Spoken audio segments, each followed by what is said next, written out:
सीता लक्ष्मण भरत शत्रुघ्न हनुमत् समेत श्री रामचंद्राय परब्रह्मणे नमः। ओम सद्गुरु चरणारविंदाभ्यां नमः। वाग्देव्यै नमः। ओम हनुमते नमः। श्री हरये नमः। दशरथ नृपसूनु सत्तमाभ्यां तृणशयने अनुचिते सहोषिताभ्यां कुशिकसुतवचोनुलालिताभ्यां सुखमिव सा क्षणमिव सा विभवौ विभावरी च।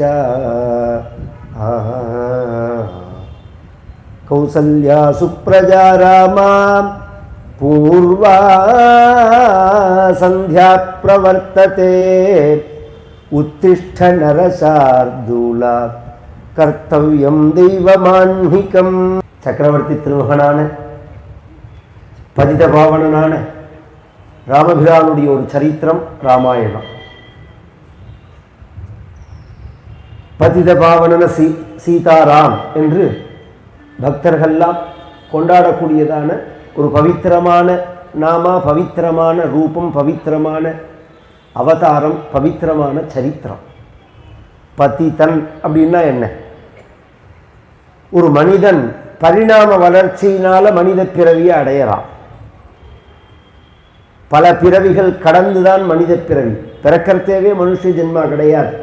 புல்லாய் பூடாய் புழுவாய் மரமாகி பல்மிருகமாகி பறவையாய் பாம்பாகி கல்லாய் மனிதராய் பேயாய் கணங்களாய் வல்லசுரராகி முனிவராய் தேவராய் செல்லா நின்ற இத்தாவர ஜங்கமத்துள் எல்லா பிறப்பும் பிறந்திலைத்தேன் எம்பெருமான் மெய்யே உன் பொன்னடிகள் கண்டின்று வீடுற்றேன். மணிவாசக பெருமானுடைய வாக்கு. சிவபுராணம்னு பேர். எத்தனை பிறவிகளை கடந்து மனித பிறவியை அடையறோம் அப்படிங்கிறது. புனரபி ஜனனம் புனரபி மரணம் அப்படின்னு.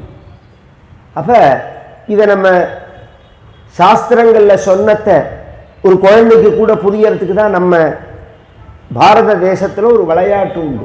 பரமபதம்னு பேரு. ஏகாதசி வைகுண்ட ஏகாதசி அன்னைக்கு விளையாடுவா. பரமபத விளையாட்டுன்னு இன்னைக்கும் எனக்கு தெரிஞ்சு அந்த திருவிழா சமயத்தில் அதை விற்பான் அந்த பேப்பரை. இப்போ அதெல்லாமே கிடையாது. ஒரே சைனா பொம்மையை கொண்டு இறக்கி போகிறான். எல்லாத்தையும் ஒரே அசுத்தம்.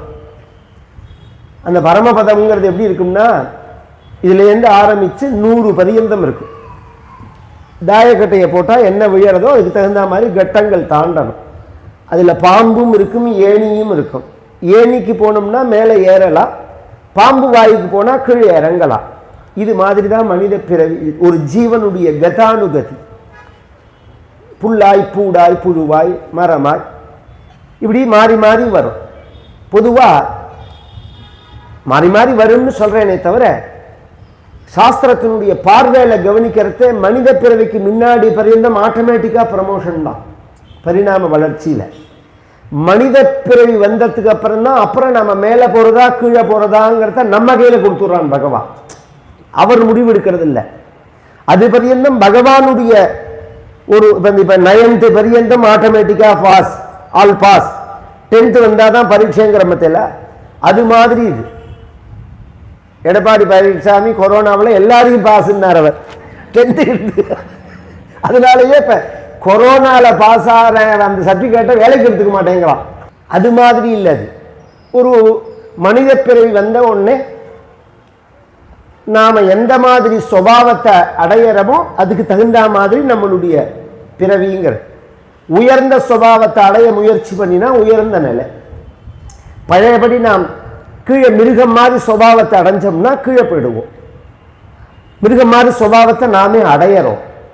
ஒரு மனிதனுடைய வாழ்க்கையில நாம் கவனிச்சோம்னா ஒவ்வொரு நாள் மாறுபாடுறது நம்மளுடைய மனோபாவம்ங்கிறது. அது ஒரு க்ஷணத்துல வாசனையா வந்துட்டு போறதே தவிர நிரந்தரமா தங்கிவிடக்கூடாது. நிரந்தரமா தங்கினா என்ன ஆகும்னா க்ஷிபாமி அஜஸ்ரம் அசுபான் ஆசுரீஷு எவயோனிஷு ஆசுரீம் யோனி மாபண்ணா மூடா ஜென்மனி ஜென்மனின்னு நீ என்ன சுபாவத்தை அடைஞ்சியோ அந்த பிறவியை அடைஞ்சிருவாய் அப்படின்னு பகவத்கீதையில பகவான் சொல்றான். இது சுபாவத்தினால. பாவத்தினாலேன்னு சிலது உண்டு சாஸ்திரப்படி. சில பாவங்களை பண்ணினா இந்த ஜென்மாவை அடையிறது. புரியுற மாதிரி சொல்லணும்னா அப்பா அம்மா சிரார்த்தன்னைக்கு திவசம் பண்ணிட்டு ராத்திரி சாப்பிட்டோம்னா காக்காயா பிறப்போம்னு இருக்கு. சிரார்த்தம் பண்ணிட்டு ராத்திரி சாப்பிட்டோம்னா காக்காயா பிறப்போம் அப்படின்னு இருக்கு. அது வேற, அந்த செக்ஷன் வேற. நம்ம சுபாவத்தினால டீப்ரமோஷன் ஆனது ஒரு வகை. அதனால இது மாதிரி பாவங்களை பண்ணிட்டு இந்த மாதிரி கீழே போனவர்களை திருப்பி கரையேற்றி விடுறதுக்கு பிராயஷ்சித்தங்கள் குறைச்ச. அந்த மாதிரி கீழே போனவர்களை திருப்பி பழைய நிலையில கொண்டு வைக்கிறதுக்கு உள்ளதான பரிகாரம் எதுன்னா ராமநாமாதான். அந்த கீழே போனவனுக்கு பதிதன்னு பேர் சாஸ்திரத்துல. பிரஷ்டன் பதிதன் அப்படின்னு சொல்றாரு. சிலதுக்கு பரிகாரமே கிடையாது. சில பாவங்களுக்கு பரிகாரமே கிடையாது பிராயஷ்சித்தத்துல. ராமநாமா சாஸ்திரத்துல சொல்லப்படாத பிராயஷ்சித்தங்கள் இல்லாத பாவங்களையும் போக்கும் அப்படின்னு மகான்கள்லாம் எழுதி வச்சுட்டு போயிருக்காங்க. இவ குழந்தையே இப்ப பாடினா பத்தியில ஹரே ராம. ஆனா அவ இஸ்கான்கிறதுனால ஹரே கிருஷ்ணன்னு ஆரம்பிச்சா. ராம தாபனி உபனிஷத்துல அப்படி கிடையாது. அது ஹரே ராம ராம ராம ஹரே ஹரே, அப்புறம்தான் ஹரே கிருஷ்ண கிருஷ்ண கிருஷ்ண. முதல்ல ராமநாமா தான், அப்புறம்தான் கிருஷ்ணநாமா அப்படிங்கிறது. அவ இஸ்கான்காரா முதல்ல கிருஷ்ணநாமாவை வச்சுப்பா, அப்புறம் ராமநாமா வச்சுப்பா. அதுக்கு வியாக்கியானம் பண்ணியிருக்காள் ஆச்சாரியா ராமதாபினி உபனிஷத்துக்கு. இது மாதிரி ராமநாமாவனுடைய மகிமையை சொல்லும் போது இந்த மாதிரி பதிதன ஆனவனையும் மானசம் வாச்சிக்கம் பாபம் கர்மனா சமுபார்ஜிதம் ஸ்ரீராம ஸ்மரணேனைவ யபோகதி ந சம்சயா அப்படின்னு இருக்கு. பொதுவாக இது மானசம் வாச்சிக்கம் பாபம் கர்மனா அப்படின்னு இருக்கு. ஆனா இதை நிரூபணம் பண்றது அப்படிங்கிறது அகல்யா சாப விமோச்சனத்துல தான். அவ அந்த பாதிவிரத்தை தர்மத்தை விட்டுட்டு கீழே போயிட்டான் புத்திபூர்வமா. சாஸ்திரங்கள்ல அஜானதா அசகிருத்தானாம் ஞானதா சகிருத்கிருத்தானாம் அப்படின்னு அதை ரெண்டா பிரிக்கிறா. தெரியாம நாம பண்ற பாபம் வேற, தெரிஞ்சு பண்ற பாபம் வேற. தெரிஞ்சு பண்றத அதுக்கு பலன் கூட. தப்ப தெரிஞ்சு பண்ணினா அதுக்கு தண்டனை கூட தானே. தெரியாம பண்ணினாலும் தவறுதல் தான் அப்படின்னாலும் தெரிஞ்சு பண்ணினா தண்டனை கூட அப்படின்னு. இது எப்படி பண்ணியிருந்தாலும் அவனை கரையேற்றும் அந்த ராமநாமா அப்படிங்கிறது. அதுக்கு உங்களுக்கு நான் இப்ப சாஸ்திரமா சொல்லிட்டு போனா உங்களுக்கு புரியாது. சுருக்கமா ஒரு கதையை சொல்லிட்டு போறேன். சில பேருக்கு தெரிஞ்சிருக்கலாம். அது இங்க கோவிந்தபுரம்னு இருக்கணும். அந்த கோவிந்தபுரத்துல போதேந்திரால்னு ஒரு மகானுடைய சமாதி இருக்கு. அவர் ராமநாமாவனுடைய மகிமையை நிறைய சொல்லியிருக்கார். இன்னைக்கும் 3 நாள் ஒருத்தன் பட்னி இருந்து உபவாசம் இருந்து சாப்பிடாம இருந்து அந்த கோவிந்தபுரம் சமாதியில படுத்துட்டு இருந்தான்னா ராத்திரி அவன் காதுல ராமநாமா கேட்கும். சுத்தோபவாசம் இருக்கணும். ஆனா சுத்தோபவாசத்தோட அந்த சமாதியில இருந்தா ராத்திரி ராம ராம ராம ராமன்னு காதுல கேட்கும். போதேந்திராளுடைய அந்த ஜெபம் அது. அவருக்கு இந்த ராமநாமாவில் எதனால இத்தனை ஈடுபாடு வந்தது அப்படிங்கிறதுக்கு ஒரு கதை இருக்கு. விஸ்வாதிகேந்திர சரஸ்வதி அப்படின்னு அவருடைய குருநாதர் பேர். அவரோட சேர்ந்து இவர் காசிக்கு போறார். இவர் சன்னியாசி கிடையாது, முதல்ல ஒரு பிரம்மச்சாரி தான்.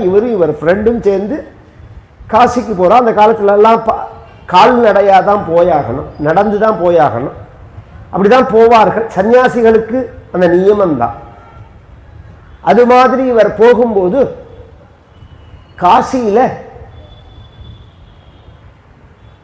ஒரு ஊர் விட்டு ஊர் போறதே பல நாட்கள் ஆகும், மாசங்கள் ஆகும். ஜலம் மாறும், கிளைமேட் மாறும், ஆகாரம் மாறும். சில சமயங்கள் சீசனபிள் டிசீஸ் எல்லாம் வரும், ஜுரங்கள்லாம் சில சமயம் வரும். அப்ப இந்த ஃப்ரெண்டு 2 பேரும் பேசிக்கிறா. போதேந்திராலும் அந்த பக்கத்தில் உள்ள ஃப்ரெண்டும் நம்ம 2 பேருக்குள்ள யாராவது ஒருத்தருக்கு ஏதாவது ஆயிடுச்சுன்னா இன்னொருத்தர் நம்ம உயிரோடு திரும்பி வரக்கூடாது, அவர்களும் உயிரை விட்டு விடணும். அந்த அளவுக்கு திக் ஃப்ரெண்டு 2 பேர்.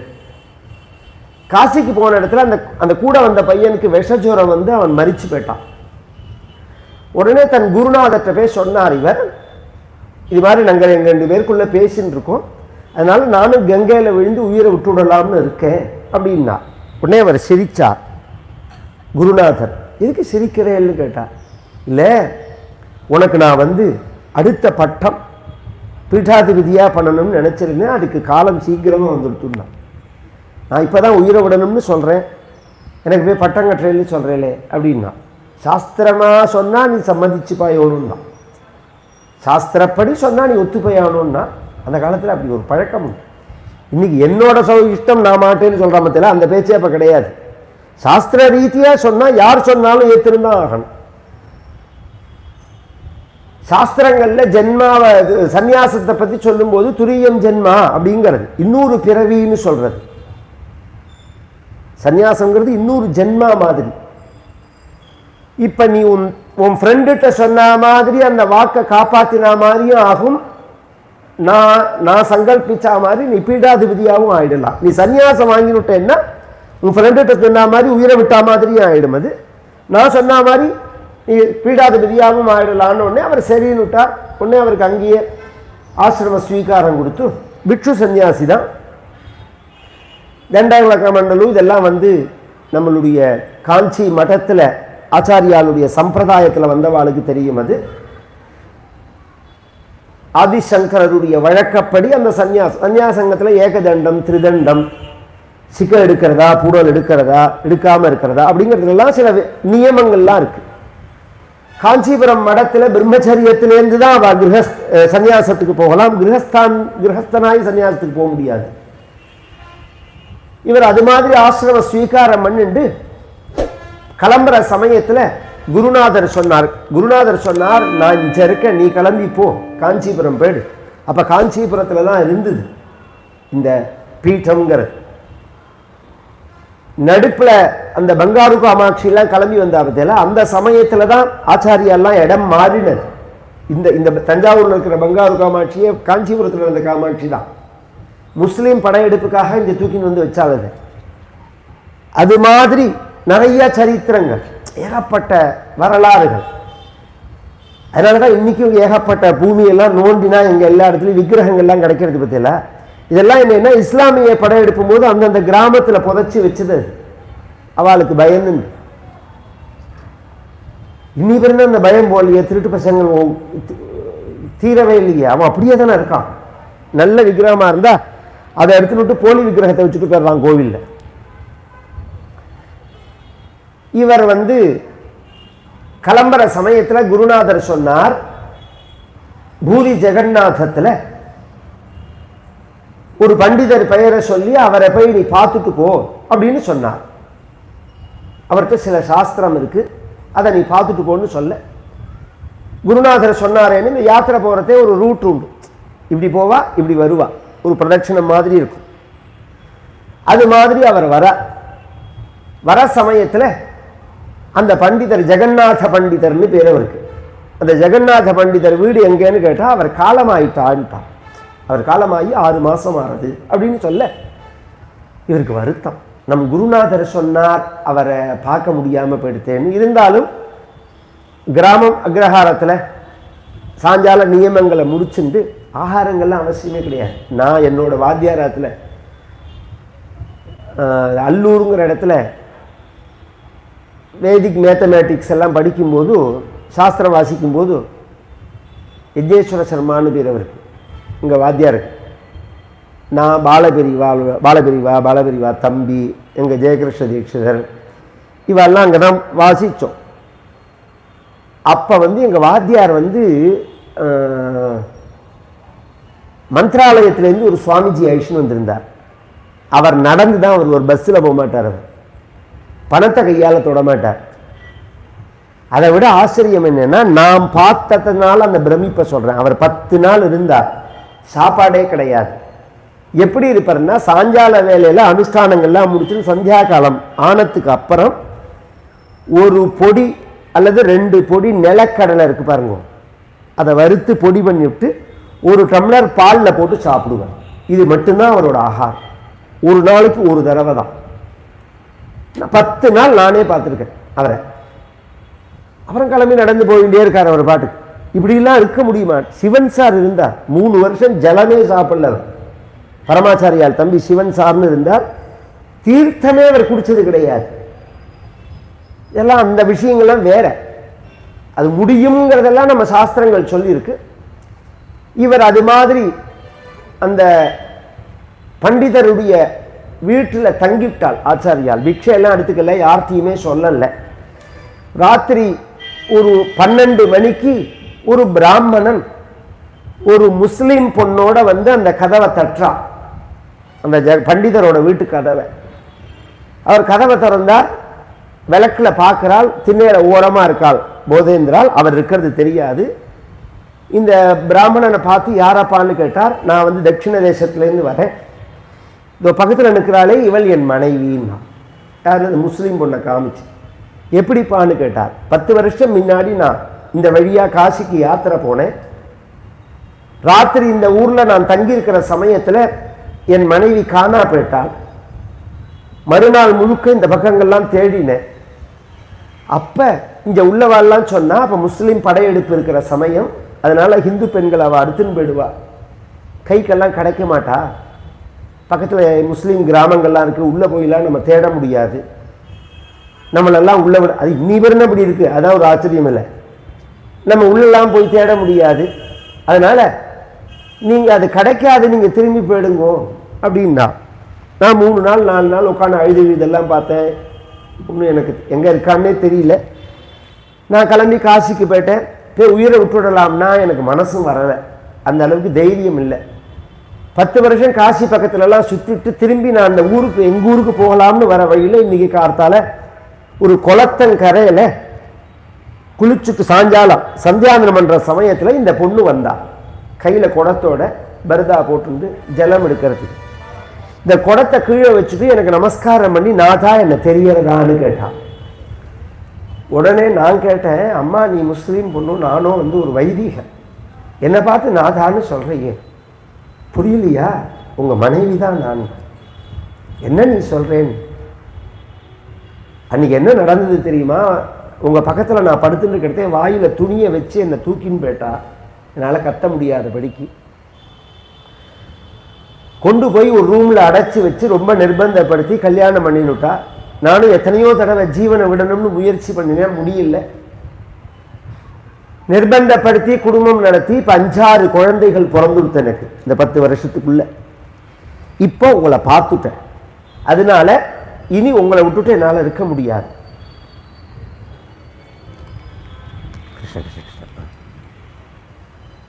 நான் உங்களோட வந்துடுறேன். நான் பத்தித்தை, ஏன்னா நான் ஹிந்து தர்மத்தை விட்டு நழுவி அந்த சாப்பாடை சாப்பிட்டு அவனோட குடும்பம் நடத்தி அவனுக்கு குழந்தையை பெற்று எல்லாமே எனக்கு போயிடுத்து. இப்போ உங்களை நான் வீட்டுக்குள்ளே அழிச்சுன்னு போய் நீங்கள் பூஜை புனஸ்காரம் அக்னிஹோத்திரம் பண்ணுங்கன்னு நான் சொல்லலை, என்னை சமமாக வச்சுக்கோங்கன்னு சொல்லலை. நான் உங்கள் வீட்டு கொள்ளையில் மாடு கட்டுற இடத்துல கொட்டில் இருக்கேன், நீங்கள் சாப்பிட்டதுக்கு அப்புறம் மிச்சம் இருக்கிற சாப்பாடை எனக்கு போடுங்க, சொச்ச காலத்தை உங்கள் முகத்தை பார்த்து நான் கழிச்சுக்கிறேன், உங்களை விட்டுட்டு என்னால் இருக்க முடியாது அப்படின்னு அந்த பொண்ணு சொல்கிறா. நான் எவ்வளவோ சொல்லி பார்த்தேன், நடந்ததாக இருக்கட்டும், நீ குழந்தையெல்லாம் பிறந்துட்டாங்கிற, நீ எங்கள் போய் இருந்துக்கோன்னு சொன்னால் அவள் கேட்க மாட்டேங்கிறா. இப்போ நான் என்ன கேட்குறேன் உங்கள்கிட்டன்னா, இவளை அது மாதிரி கொண்டு போய் ஆற்றுல வச்சுட்டு கொட்டிலில் வச்சுட்டு இவளுக்கு சாப்பாடு போடுறதுக்கு சாஸ்திரத்தில் இடம் இருக்கான்னு கேட்டான். அது கேட்ட கேள்வி அதுதான், சாஸ்திரத்தில் அதுக்கு இடம் இருக்கா அப்படின்னா. அதுக்கு அந்த பண்டிதர் சொன்னார், இவரோட குடும்பமே நடத்தலாம், அதுக்கு சாஸ்திரத்திலே இடம் இருக்குங்க. இவளை நீ பழையபடி மனைவியாக வச்சிருந்து பூஜை புனஸ்காரங்கள்லாம் ஹோமங்கள்லாம் பண்ணி அக்னிஹோத்திரங்கள்லாம் பண்ணலாம், அதுக்கே சாஸ்திரத்தில் இடம் இருக்கு அப்படின்னு ஒன்று. அதுக்கு என்ன பிராயஷ்சித்தம்னு கேட்டா, இவள் கையை பிடிச்சிருந்து, இந்த குளம் இருக்கு இந்த ஊரில், நாளை கார்த்தால இவள் கையை பிடிச்சிருந்து ராமா ராமா ராமா அப்படின்னு 3 தடவை சொல்லி இவளோட ஸ்நானம் பண்ணு, உன் பாவங்கள்லாம் போயிடும், இவள் சுத்தி ஆயிடுவாள்லாம். அதுக்குள்ள அந்த பண்டிதருடைய அம்மா அங்கே இருக்கா, அவ சொல்றா, இதே மாதிரி ஒரு கேஸ் முன்னாடி வந்த போது உங்க அப்பா ஒரு தடவை தானே ராமான்னு சொல்லுவார், நீ 3 தடவை சொல்றியடா. ஒரு தடவை தானே ராமான்னு சொல்லுவார் உங்க அப்பா, நீ 3 தடவை சொல்றியடா குழந்தை அப்படின்னு கேட்கிறா. உடனே போதேந்திரால் எழுந்துன்னு வந்து, நீ இப்ப சொன்னே அதுக்கு பிரமாணம் எங்க இருக்குன்னு கேட்டான். உடனே அந்த ஓலைச்சுவடியை கொண்டு கொடுத்தா. இந்த அது ஒரு அது கரெக்டாக சம்திங் எனக்கு பேர் ஞாபகம் இல்லை, நாம சித்தாந்த விஷயமா பகவன் நாம கௌமுதி, அதுதான் பகவன் நாம கௌமுதின்னு ஒரு புஸ்தகம். அது அந்த புஸ்தகத்தை காமிச்சு இதுதான் அப்படின்னு அவர் சொல்ல, உடனே ராத்திரி முழுக்க மாவிளக்கில் உட்காத்தி வச்சுன்னா அதை முழுக்க பார்த்தாள் போதேந்திரா. வெறுமனேனா பிரமாணம் வேணும், வாய் போக்கில் போறதே இதை பண்ணுங்கோ கஷ்டம் போயிடும், இதை 10 தடவை சொல்லுங்க, இதை 2 தடவை சொல்லுங்க, உங்க கஷ்டங்கள்லாம் சரியா போயிடும் அப்படின்னு நாம நம்ம புத்தியா ஒன்ன சொல்லக்கூடாது. அதை ரிஷிகள் எழுதி வச்சிருக்கணும், எழுதி வச்சிருந்தாதான் அது பிரமாணமாகும். அது அப்படிங்கிறத இது பிரமாண கிரந்தம்ங்கிறதுனால இதெல்லாம் குறிப்பு எடுத்துட்டா. மறுநாள் கார்த்தால இந்த சம்பவம் நடக்கிறத குளத்தங்கரைக்கு வந்துட்டா ஊரே கூடி எடுத்து. ஊரே கூடினா அந்த பொண்ணு முஸ்லீம் வேஷத்தோட இருக்காள், இவர் ஹிந்துவா பஞ்சகச்சங்கத்தின்னு சிக்கையோட இருக்காள். அவள் கையை பிடிச்சிட்டு அந்த குளத்துல இறங்கி ராமா ராமா ராமா அப்படின்னு சொன்னதே அங்க ஒரு ஆச்சரியம் நடந்தது. அவள் சுத்தியாயிடுவாள்னு தான் அவர் சொன்னார், அவளோட பாவங்கள்லாம் போயிடும்னு தான் அவர் சொன்னார். ஆனா அங்க என்ன ஆச்சரியம் நடந்ததுன்னா, மூழ்கிட்டு 3 தடவை சொல்லிட்டு அந்த ஜலத்துல மூழ்கிட்டு எழுந்திருக்கிறதே அந்த முஸ்லீம் பெண்ணோட வேஷம் மாறி ஒரு ஹிந்து பெண்ணா மடிசார புடவையோட தலைமுழுக்க புஷ்பத்தோட மஞ்சள் குங்குமத்தோட ஸ்ரீமங்கல்யத்தோட எப்படி இவள் விட்டுட்டு போனாரோ, கௌதமன் தன் பத்தினிக்கு முன்னையுறு கொடுத்து அப்படிங்கிறான். பின்னாடி சொல்ல போறான் கம்பன். கௌதமரோட பத்தினிக்கு பகவான் என்ன கொடுத்தான் அப்படின்னு சொன்னா, அவள் பாபத்தை போக்கினான்னு சொல்லல, கௌதமன் தன் பத்தினிக்கு முன்னையுறு கொடுத்து, முன்னாடி என்ன ரூபத்துல இருந்தாலோ அந்த ரூபத்தை கொடுத்தான் பகவான்னு சொல்ல போறான். அது மாதிரி ரூபத்தோட அந்த பெண்ணு எழுந்திருக்க ஆச்சரியப்பட்டது அந்த உலகமே. பூரி ஜெகநாதனே ஆச்சரியப்பட்டது. ஆச்சரியப்பட்டா போதுமா, இது சத்தியம்ங்கிறத நிரூபிக்கணுமோ, அந்த பொண்ணை சமைக்க சொல்லி போதேந்திரால் பிக்ஷை எடுத்துட்டான். அதுதான் விஷயம்.